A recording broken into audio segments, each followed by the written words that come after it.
Hello everyone, welcome to Polity Simplified. Let's study Article 6 of the Indian Constitution. Article 6. Now, before understanding Article 6 of the Indian Constitution, remember one thing. एक theme लक्षात घ्या. Article 6 understand होण्यासाठी आपल्याला एक date खूप जास्त महत्वाची आहे. कोणती डेट आहे? डेट आहे 19 जुलै 1948. लक्षात घ्या, 19 जुलै 1948. काय असतं, आपण प्रिपरेशन करताना फॅक्च्युअल गोष्टी पाठ करत जातो, मात्र त्यामध्ये थीम आपण अंडरस्टँड करत नाही आणि मग आपल्याला पाठ करणं अवघड जातं. तर पहा, आर्टिकल 5 आपण स्टडी करताना आपण तिथं कोणतीही डेट स्टडी केली नव्हती. आता या ठिकाणी आर्टिकल 6 जर अंडरस्टँड करायचं असेल तर सगळ्यात मेन गोष्ट तुम्हाला अंडरस्टँड करावं लागेल सगळ्यात अगोदर की आर्टिकल 6 मध्ये एक सगळ्यात मेन लँडमार्क पॉइंट काय आहे? द डेट ऑफ 19 जुलै 1948. ही डेट महत्वाची आहे. चला आपण अंडरस्टँड करूया आर्टिकल 6 काय म्हणतं. Article 6 talks about rights of citizenship. म्हणजे कोण कोणाला सिटिझनशिप मिळण्याचा राईट आहे, अधिकार आहे. राईट्स ऑफ सिटिझनशिप, पण स्पेसिफिकली कोणाबद्दल? Rights of citizenship of certain persons. काही persons, not all persons. Not all persons, they are talking about of certain persons. काही विशिष्ट व्यक्ती. म्हणजे त्यावेळेस सुद्धा कॉन्स्टिट्यूशनने गोष्टी स्पेसिफिकली ठरवल्या होत्या की कुणाला सिटिझनशिप द्यायचा आणि कुणाला नाही द्यायचं हे सुद्धा पार्लमेंटने स्पेसिफाय केलं होतं. तर rights of citizenship of certain persons who have migrated to India from Pakistan. म्हणजे पाकिस्तान मधनं जी लोक इंडियामध्ये आली यांच्या सिटिझनशिप राईट बद्दल आर्टिकल 6 आहे. तर इथं आपल्याला दोन सगळ्यात महत्वाचे पॉइंट लक्षात ठेवायचे. आर्टिकल 6 पहिला पॉइंट सिटिझनशिप बद्दल आहे. दुसरा आर्टिकल 6 मध्ये महत्वाची डेट आहे 19 जुलै 1948. तिसरं महत्वाचं आर्टिकल 6 कुणाबद्दल आहे? जे persons or certain persons, not all persons, certain persons who have migrated from Pakistan to India.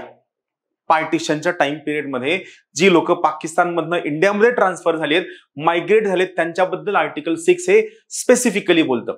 आता आपण समजून घेऊया आर्टिकल काय म्हणतं ते. पहा, सी आर्टिकल 6 काय म्हणतं? Notwithstanding anything in article 5. आता याच वाक्याचा अर्थ काय होतो माहिती का? जेव्हा तुम्ही आर्टिकल 6 रीड करणार आहात, स्टडी करणार आहात, त्यावेळी आर्टिकल 6च्या प्रोव्हिजन्सला तुम्ही इंडिपेंडेंटली स्टडी करा. आर्टिकल 6 मधल्या प्रोव्हिजन्स वरती आर्टिकल 5 मधलं कोणतंही प्रोव्हिजन आड येत असेल, ऑब्स्ट्रक्ट करत असेल, त्याला ब्लॉक करत असेल तर आर्टिकल 5चे प्रोव्हिजन्स या ठिकाणी मॅटर करत नाहीत. म्हणून त्यांचं काय म्हणणं आहे? Notwithstanding anything in article 5. म्हणजे आर्टिकल 5 मध्ये काहीही दिलेलं असलं तर आर्टिकल 6 वर त्याचा इम्पॅक्ट होत नाही. लक्ष देऊ नये का? काय म्हणतं हे?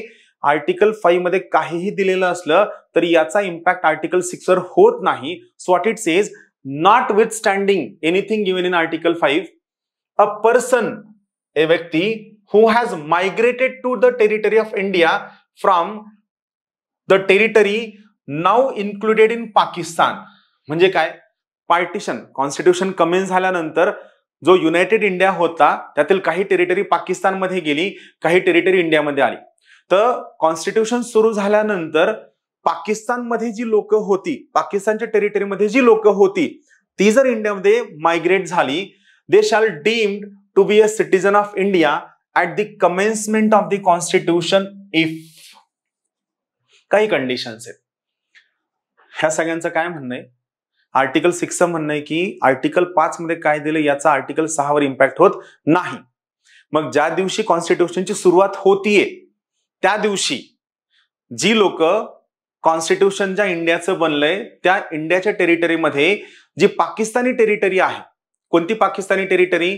जी पाकिस्तानी टेरिटरी कॉन्स्टिट्यूशन बनण्याच्या अगोदरची होती, त्या पाकिस्तानच्या टेरिटरीमधनं जर काही लोक इंडियामध्ये आले, मायग्रेट झाले, तर त्या लोकांना सिटिझनशिप मिळेल इफ, म्हणजे जर काही अटी त्यांनी फुलफिल केल्या तर, काही कंडिशन्स त्यांनी फुलफिल केल्या तर.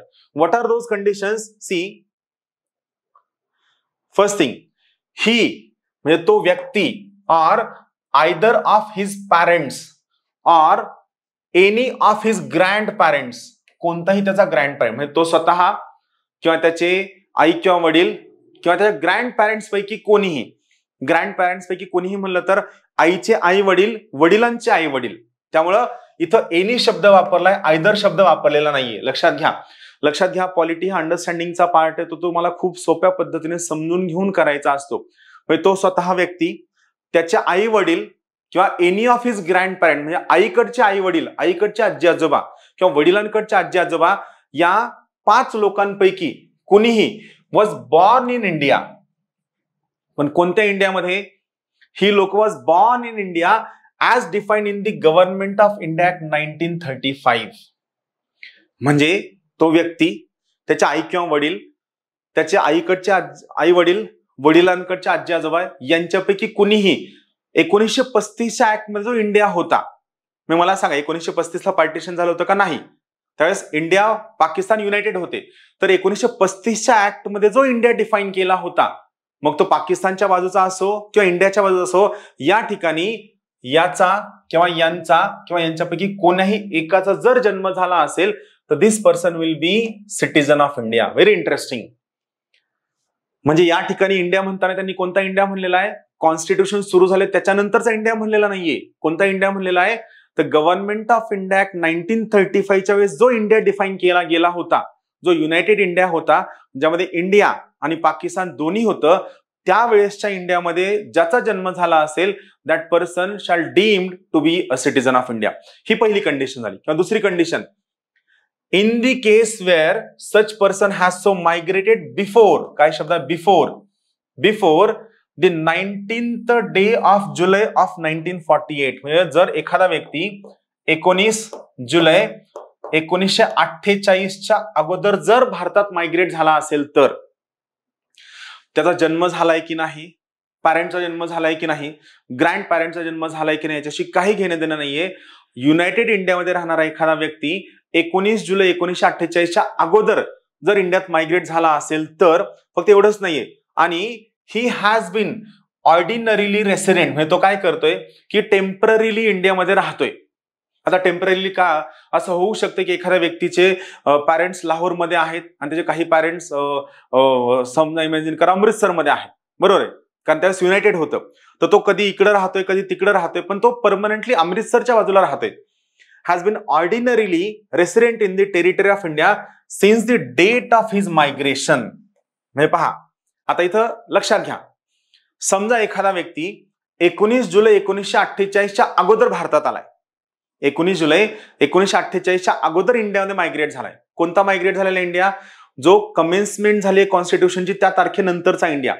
पण 19 जुलै 1948च्या अगोदर मायग्रेट झालाय आणि तेव्हापासून तो कंटिन्यू भारताचा रेसिडेंट आहे, तर त्याला सिटीजनशिप मिळेल. 19 जुलै 1948च्या अगोदर मायग्रेट झालाय आणि तेव्हापासून तो कंटिन्यू भारताचा सिटीजन असेल तर त्या केसमध्ये that person shall be treated as a citizen of India. म्हणून तुम्हाला सांगितलं 19 जुलै 1948 डेट महत्वाची आहे. आता यामध्ये दुसरी गोष्ट काय पहा, यामध्ये आता दुसरी केस काय आहे की in the case where such person so migrated on, कोणत्या तारखेला? On or after the 19th of day of July 1948. मगाशी आपण काय पाहितलं? 19 जुलै 1948च्या अगोदर जर कोणी मायग्रेट झाला तर. आता आपण काय पाहतोय? एखादा व्यक्ती 19 जुलै 1948 किंवा त्यानंतर जर इंडियात मायग्रेट झाला तर त्या केसमध्ये काय? एखादा व्यक्ती 19 जुलै 1948 किंवा त्यानंतर जर मायग्रेट झाला तर he has been registered as citizen of India. तो काय असायला हवा?